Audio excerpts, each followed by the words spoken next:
Now consider the following learning objective.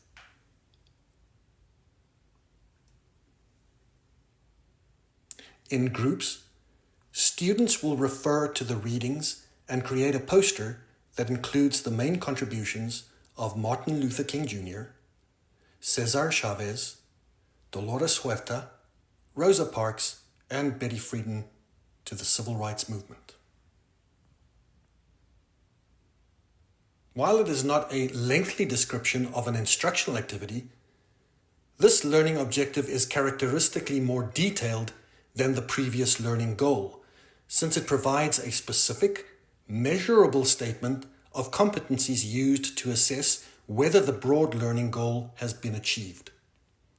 Furthermore, learning objectives provide focus for instruction, they provide guidelines for learning, they convey instructional intent to others, they provide formative and summative assessment targets, and they provide for evaluation of instruction.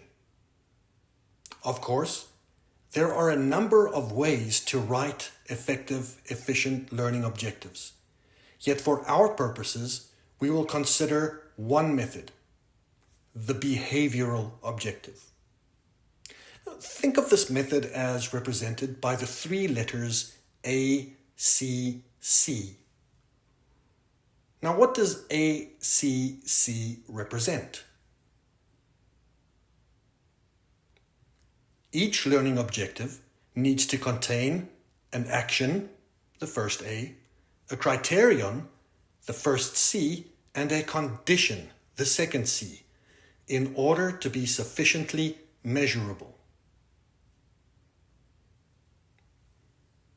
The action states what students will do and is selected from the list of lower to higher order thinking action verbs listed in Bloom's taxonomy. A PDF and a web link of Bloom's taxonomy has also been included in your course packet.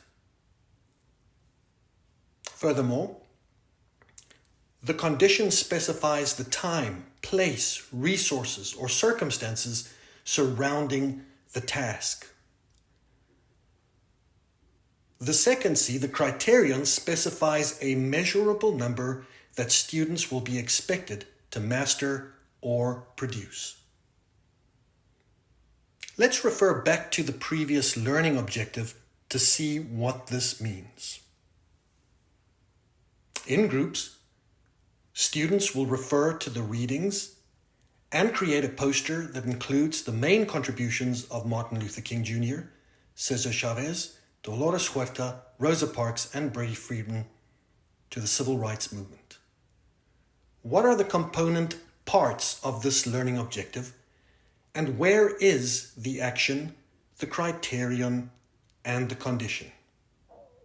Can you see them? Take another look at this learning objective for a few moments and see if you can identify the action, the criterion, and the condition.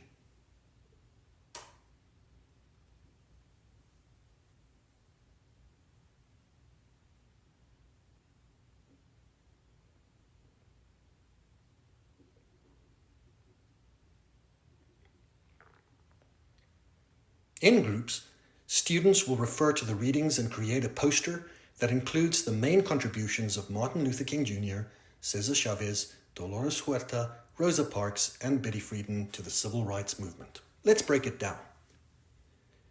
Create a poster.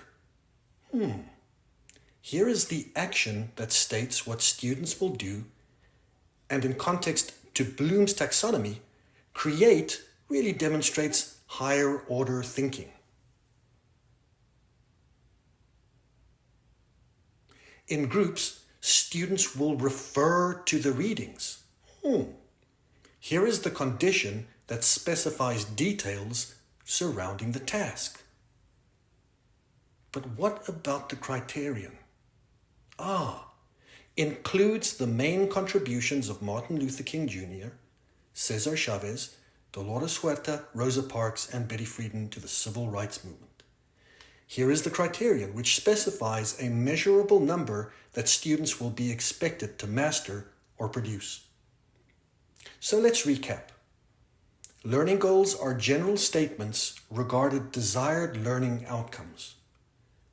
On the other hand, learning objectives are specific, measurable statements of competencies used to assess whether the broad learning goals have been achieved and require an action, a condition, and criterion.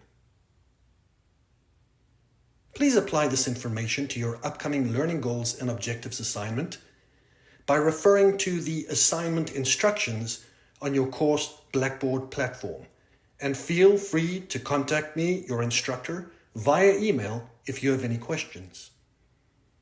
Once you have completed writing your 3 separate learning goal and learning objective sets, please share these with your partner via your shared Google Doc so they can be reviewed.